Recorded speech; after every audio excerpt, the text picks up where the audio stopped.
First of all, happy anniversary po diyan sa Pilipinas.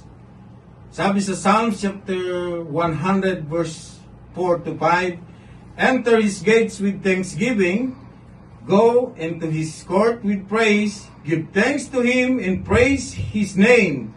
For the Lord is good, his unfailing love continues forever, and his faithfulness continues to each generation.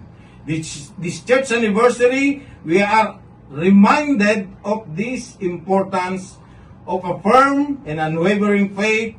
We have seen God's faithfulness in our lives and in the life of this church, JCLWICF. It is by our faith that we stand strong and continue to grow. Let us hold on to our belief with confidence, knowing that we who promise is faithful church. So praise God. Happy blessed anniversary po.